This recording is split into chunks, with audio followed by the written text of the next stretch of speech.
What's up guys, my name's Hugh Miller and I'm so excited to finally be able to share all my thoughts on the official trailer for Nancy Drew's 34th Mystery.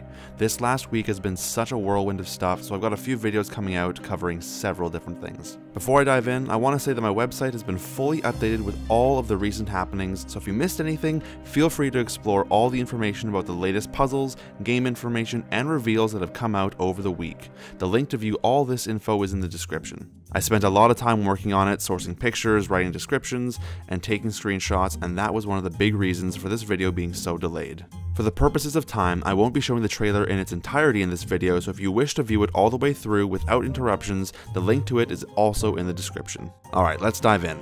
Starting off, the trailer opens by saying the game has an ESRB rating of E10 for ages 10 and up. They state the game has mild violence, which could be literally anything, but based on what we see in the trailer, there are definitely a few instances where this could ring true. The trailer also just starts right up and doesn't include any logo animations for Her Interactive at all. The opening shot is a crane shot of the St. Vitus Cathedral courtyard. Compared to previous versions of this shot, this one is uncensored and we can clearly see some details that were not visible before, such as the Marionette Theatre. Otherwise, the lighting has been made to feel a bit colder instead of warmer like past videos, so this scene feels spookier. The music has a slight chill to it as well. The trailer features some voiceover saying, "Here in the beautiful city of Prague, there are mysteries so steeped in history, they should be preserved for all to remember. But there are those who would use the technology of this modern world to manipulate the powers of the past for their own dark designs." This is rather sinister and also rather exciting. The next brief shot is of the St. George statue with the sun shining from behind the roof of the building. After that, we cut to an interior shot of the gallery. And this is where I'm going to point out my first little issue with the game's visuals. This is such a minor thing, but it's bugged me from the moment I first saw the trailer until now. Look at the floor. Okay, listen, I think it's supposed to be fog, I get that, but it just looks like a bunch of white dust clouds or cotton balls just sitting there stationary. Like there's no movement. It just sticks out a little bit too much for me. But again, that's a rather minor issue, so I've got to, I just got to say it, but take it as you will, with a grain of salt, whatever you want. The rest of the scene looks absolutely lovely. And then we cut to this gorgeous shot of the astronomical clock. I mean, come on. Look at how pretty this is. I cannot wait to see this in-game and explore everything about it. The detail looks so nice. Next up, we get a couple character close-ups. This first one is completely new and we've never seen this person before. He kind of reminds me of Geppetto from Pinocchio, because I'm pretty sure he's the guy who designs various marionettes for the theater. He also has a little work-in-progress marionette behind him, which implies who he is and what he does. I'm pretty sure he's sitting in the workshop that was teased a while ago in an older video from the marketing team. I also want to mention how good the character looks. Again, it's not perfect and the eyes look a little lifeless, but overall not too bad. And the same can be said for Radek in the next shot. Honestly, Radek and the environment around him look absolutely stunning. I think that visually this game is going to blow Midnight in Salem out of the water. Can I also mention really quick that this trailer was released in 4K? To me, that is telling of the quality of work that's gone into this game visually. In this shot, Radek is standing at the counter conversing with the old man about something. We can see Radek's shoulder very briefly show up in this shot, and the radio on the shelf behind the old man matches the one behind Radek. We also see part of the text store behind Radek with the letters APA on the wall. The next shot is of a computer running some code on the right monitor with some sort of program on the left. I noticed a bunch of capital letters in the code on the right and my mind immediately assumed it would be some sort of anagram or something, but most likely it isn't anything. If anyone has any insights or discovers something, please let me know. I also want to point out the rock texture on the wall behind the computer monitors because that looks a little lower resolution than a lot of other things in the trailer. Nothing too crazy, but just a little bit distracting. After this, we see a close-up of a woman closing a laptop on a display case. This appears to be the jewelry store that was teased a while ago and has now been fully revealed. This character we'll also see later in the trailer a few times. The next shot is where things take a new turn. The environment is very old and has a lot of really cool looking elements to it. It feels very reminiscent of the Alchemy Lab in Curse of Blackmore Manor. Even more so in the next shot when we see what is inside the book. All these symbols appeared in Blackmore and we see them coming back for this game. I'm so excited to see how alchemy is going to play into this mystery. Okay, there's a lot to unpack in this next shot. We've seen this before, however only in a much more blurred fashion. This time, it's fully clear and we can see everything. We see St. Vitus office corridor, northwest stair, something about Prague in the top right, Dalibor Knight, work in progress for St. Wenceslaus skull and crown with some tape below it saying, "Give crown jewels more room," Haunted something or other, Kings and Queens of Prague, Crown Jewels, replicas only, Alchemical Lab, Main Hall Foyer, and some technical information in the bottom right. After this, we cut to a wide shot of Oscar in the exhibit hall. Again, we've seen this shot before, and this time it's fully unblurred. We can see the plaque in the background talking about the Dalibor Knight and his violin.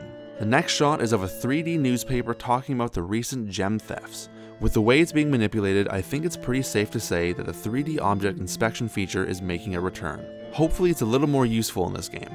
As someone who has a strong appreciation for design, I have to admit I'm a little disappointed that this newspaper kind of lacks any sort of design. I'm not sure how newspapers look in Prague, so if they're similar to this, then bravo. Otherwise, it feels more like text on a page to me. And the typefaces are too sans serif for my liking. But again, these are such small nitpicks. The article mentions a Michael Svoboda, which might be one of the characters we interact with in the game. That is yet to be confirmed. There's also a voiceover from another character saying Black Market Chatter has been talking about an upcoming big score in a matter of days. This line feels to me like it came right out of Phantom Venice. I love the idea of a planned heist that most likely will go according to plan and the authorities will fail, thus meaning the theft after that will probably be the one where Nancy saves the day. While this voiceover plays during the newspaper clip, it also extends over a shot of another really good looking character in a beautiful purple suit. Change my mind guys, purple suits are so classy. He appears to be in the cafe at night? Or perhaps another building with a very similar interior to the cafe? I'm not too sure, but I know we'll find out soon. There are several shots in this trailer where characters have blue overlays on the backgrounds behind them. I'm curious why that is. This is also the only instance that we see this character in the entire trailer. That fades into a gorgeous shot of an exterior location with a sort of moving truck. While the environment looks absolutely beautiful and stunning, I have seen a lot of people point out the seemingly unfinished face of this bloke in front, as well as the apparent repetition of character models in the world. In my opinion, I would say, who cares? Like, I don't know, I get that some people don't like that, but can't we pretend that they're all like the classiest people who all buy from the same shops and go to the same barber and dye their hair the same color and live the same life? I like that idea a little bit more. Or perhaps they're all Spartacus. Who knows? All I know is that the scenery looks so much better than Midnight in Salem, and that's all I care about in this particular shot. The final shot with this voiceover is awesome. There's nothing exciting happening, I just love the way it looks and I love the lighting. I think the nighttime settings are going to be so spooky to explore. The next shot of this cabinet unlocking is really cool too. It looks like a fun puzzle, and having them show off another cool puzzle is great. But what I think stands out the most to me is the utter detail in which can be seen on the cabinet itself. The designs are so pretty, and while the lighting isn't perfect, overall it looks really good. There are a few little items chilling out on the inside like books and drawers and some sort of bottle, so I'm very excited to see what these items are and how they play into the mystery. One more thing I want to mention briefly is how uncomfortable the magnifying glass makes me feel. Don't get me wrong, I love that it's returning as a cursor and that it looks amazing. However, it's the fact that the handle is on the left instead of the right. It just doesn't sit right with me. When it shows up, I feel like I've been using my right hand on the mouse with the cursor pointing to the left, and then I've just switched my hand to the left side while still holding the mouse with my right hand, and now I'm using the mouse backwards. I mean, it feels like I should move my hand and mouse to the left side so that my mouse is pointing the same direction as the magnifying glass. I don't know, in my opinion, the magnifying glass should be facing the other way, but that may just be me. It just feels weird. Next up, this beautiful shot of another exterior environment at night with the first voiceover saying, "And there is only one," before cutting to an interior of the cafe where the voiceover finishes by saying, "Who can stop them?" What a great introduction to Nancy Drew and the mystery itself. The trailer cuts to a shot of a blonde woman asking if we're Nancy Drew, to which Nancy replies that she is. This character is the one that Indy was dressing up as with her trench coat a little while back. I love seeing all the past references the marketing team was making show up again.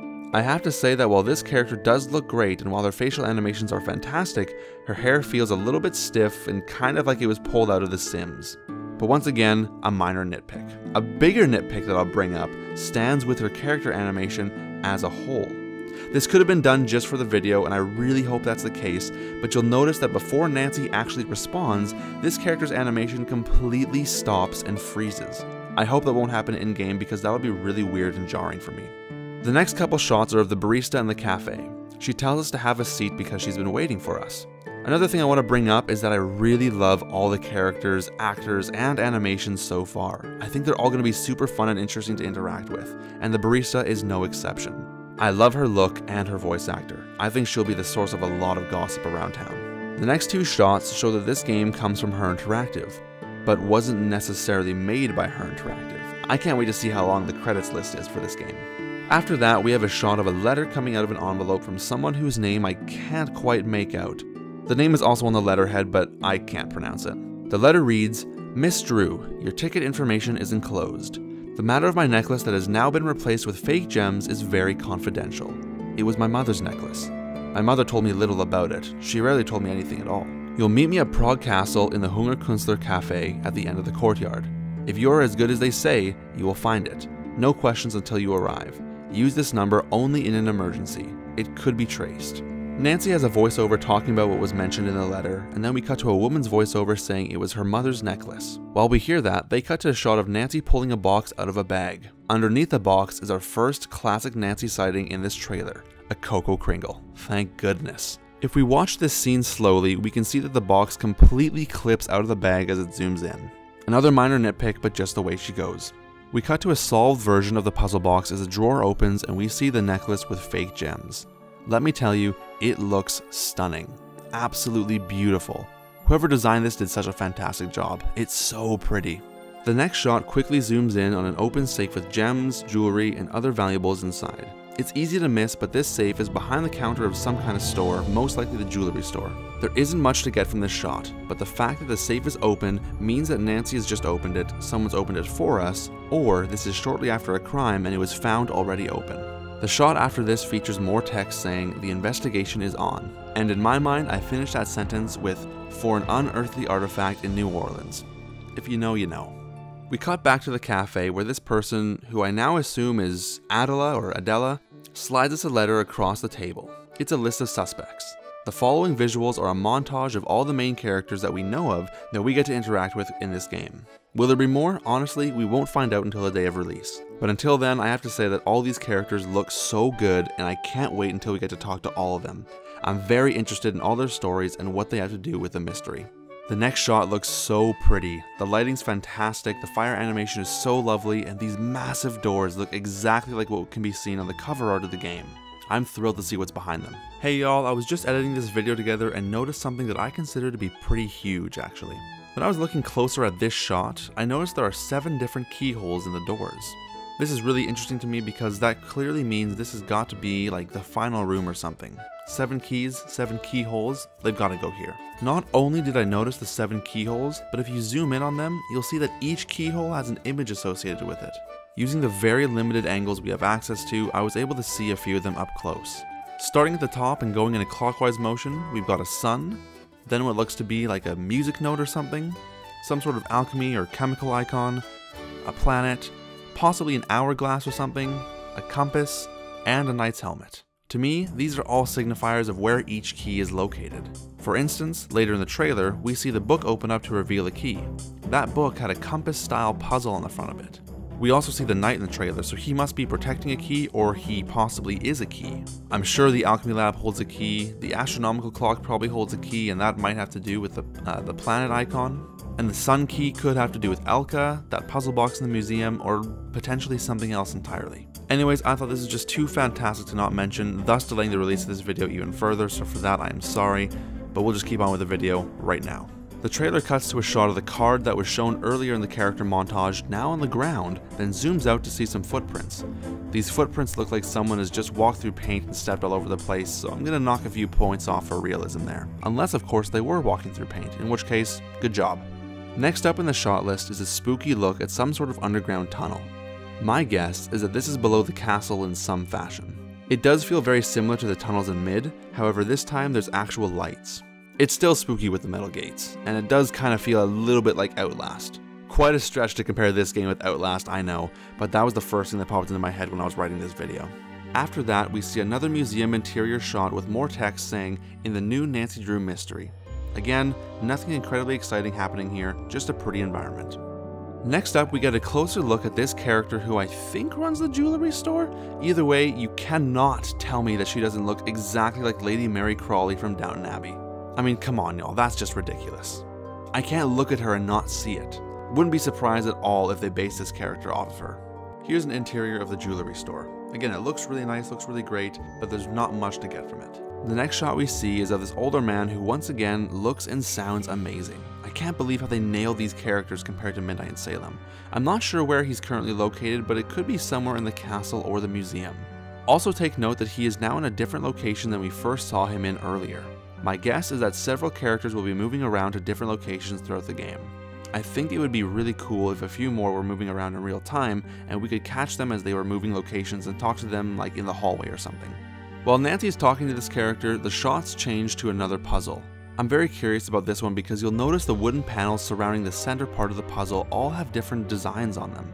My guess is that because each panel features the same icons that can be seen on the movable tiles, that the panels around the outside may dictate how to solve the puzzle. Again, it's hard to say for sure from this small and very short clip.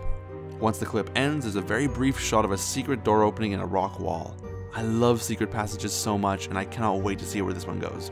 Discover the clues. This next shot I actually find to be rather interesting. Have any of you noticed, like I have, that these games have never really touched on race or religion? They're very uncommon themes for these games, but the fact that this desk has a newsletter called Faith Weekly sitting on it makes me wonder how common of a theme it'll be in this game. I'm excited to find out. I'm also excited to see how the rest of this room looks. I'm guessing it'll be super pretty and very ornate. We see a new puzzle object which has strong The Room vibes to it. I think this is going to be super fun to mess around with. We're also back in the museum, so I want to know if we get a snoop with this while Oscar is here or while he's gone. Nancy also says, this mark. It could be part of an ancient riddle, and I'm not sure if she's referring to the sun on the top or something else entirely. If it is the sun, then perhaps there's a link between the sun and Elka's shirt. Regardless, the detail on this puzzle box is so pretty once again, and I'm looking forward to seeing what's inside of it. Next up, we see this old man again who I still think has some strong ties to the Marionette Theater in the courtyard. To me, that feels like it could be a cover-up of some sort. If that's true, then I'm already itching to find out what it's a cover for. This shot has me stoked. How awesome is this laboratory? It screams Blackmore to me, and having 7 keys in the foreground, whoever came up with this shot must have been so proud of himself. And fair enough, because it's a pretty sweet shot. Okay, so knights are really cool. How about ones that have beautiful textures and then begin to move? I thought it was neat that it moved at first, but now that I've watched this trailer a billion times, and I know what happens later on in this trailer, this guy freaks me out quite a bit. And of course, we'll get to that just in a little bit. But in all seriousness, how amazing does this knight look? They did an excellent job. Very impressive. It looks like we're in the tunnels with Radek in this scene based on the light that's on the wall in the background. Perhaps we're exploring down here and then the lights suddenly shut off? It is really foggy after all. I hope this is when we start getting hunted. It's a good thing I have a bobby pin on me. It is a good thing, isn't it, Nancy? It'll help you and Radek escape the might of the Knight's Sword, who by now is pretty much just He-Man patrolling the streets of Prague. There are a couple things that I want to mention about this shot. To be perfectly honest, this shot almost feels unprofessional to include because the shot becomes smaller than the frame itself. You'll notice a little triangle in the top left of the screen. In mid, this is how you access the pause menu. It also had a sandwich button design. Now it has a back arrow. I like that they're allowing this to have different icons with it. However, it's such a clear sign that they've made this video clip smaller than the frame. In my opinion, they should have masked out that button and whatever's in the top right of the screen to make it more seamless. But that's an issue with the trailer and not with the game. So feel free to disregard that criticism. I'm just an editor at heart and notice everything. And now the door opens. Unlock the adventure with Nancy Drew, new from Mattel. But listen though, look at the detail work on this building. I can't believe how beautiful it looks. Goodness me, this game is going to blow mid away with how pretty it is. This next shot is one we actually got a glimpse of a few days ago. This was the background of the first slide of the community-made Clue Crew puzzle that was used for the marketing leading up to this trailer launch. We now get to see it in its full glory. First off, I love this book and I want it on my shelf. Second, notice the 2 books in the top right of the screen. A Storm in Scotland, and my personal favorite, Being in Love with the Girl Next Door. If Ned didn't write it, I don't want it. Nancy opens the book, and I was actually quite surprised that this key was inside. This is the same one from the game icon and from the cover art. I still have a theory that there are multiples of this key with different colored gems because the one on the cover art has a blue gem rather than a red one. If that theory is true, then I'm not as surprised that they would have revealed this in the trailer. If this is the only key of its kind, and if it does have a significance to the mystery, I'm very curious about the reason for showing it in the trailer because we now know where the key is found and in which environment. Once again, it's one of those things we'll have to find out for ourselves when the game finally launches. Also, for those that are into making props from the games to sell to collector fans like myself, this key is made of iron. Please make your replicas as authentic as possible. Thank you so much. The next two shots are close-ups of the environments. This first one looks great, but I can tell it has lower polygons because it's higher up and doesn't need to be seen in higher detail all the time. And the next one just has me curious about whether this was a cutscene in-game or if it was a shot taken with a free-moving camera. I'm going to be the annoying editor guy once again, but why would you move the video clip outside of the frame like this so that there's a distinct black bar on the left side of the screen? I just feel like this shouldn't happen in a proper trailer like this. But once again, that's just me. I would have tried to find a way around that for sure. This shot is way more interesting than a clip that leaves the frame, however. Remember making Johnny cakes in mid? And how whenever you would hover over an ingredient, a yellow outline would appear allowing you to select that ingredient? That same feature is showing up here, but with the tools this time. My guess is that we may be carving our very own marionette puppet. When the toolbox opens up, we see a small white piece of paper. On it reads, "For the people, blank true tale, script in progress, Prague, 15th century." I can't quite make out what the word is before true tale, but because the script is so hidden in the toolbox, it clearly has some meaning to whoever wrote it. I love the idea of telling some dark and spooky historical story through marionettes, because that gives a scary narrative a childish visual that I find to be truly terrifying. That is, of course, assuming this script is a spooky script and not one of valor. This next shot is one I had a feeling some fans might be a little skeptical of, but I don't think I saw too many negative reactions to it. The supernatural don't make too many appearances in these games, and they never turn out to be actually supernatural because Nancy Drew is far too logical for that. Either way, I'm excited to see how this plays out. The next shot is a really interesting one. It's another shot that I'm curious if it was recorded with a free moving camera or if it's actually a cutscene from the game. All we see here is Nancy standing on top of some scaffolding, and then a trapdoor opening and Nancy falling through. I want to go through this frame by frame and tell you that I looked at this for far too long and still couldn't figure out what was happening. I don't get how the scaffolding could move way before the camera could move. Is that weird to anyone else? Please let me know if I'm going crazy. Reveal a deeper conspiracy. I want to make so many jokes about conspiracy theorists right now, but I won't. We see this character again, but this time in the jewelry store instead of the museum. This is the same character model that we saw earlier closing the laptop lid. The next shot is really neat. We zoom in on a locked door. It's locked! This keypad looks very different. On the left side we have 4, 5, and 6, and on the right side there's an X, 1, 2, and 3. Like I said, very different from any traditional keypad these games have used in the past. One cool thing that most fans may miss is the portrait of Marie Antoinette. This could be an Easter egg for Treasure in the Royal Tower, or it could just be a picture of Marie Antoinette. I'm going to go with the TRT reference because that's more fun.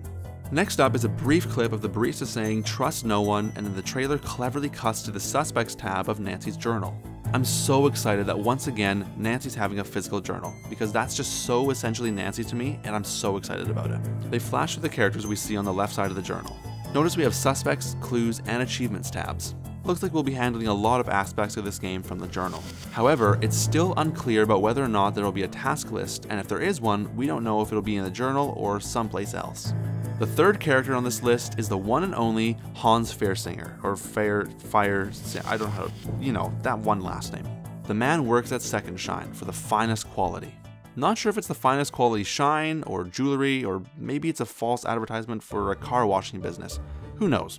Another thing I want to point out is the notification system in the journal. The tabs at the top signify how many updates there are per tab with a little number and an orange dot. And the character profiles on this particular page have orange dots in the top right corners. This signifies that those suspects have updates. I really like this feature because it will allow notes from each suspect to be properly organized by character rather than in one observation list like past Nancy Drew games such as Sea of Darkness. For the first time ever, I get to hear my favorite character speak. And she's from England! How amazing is that?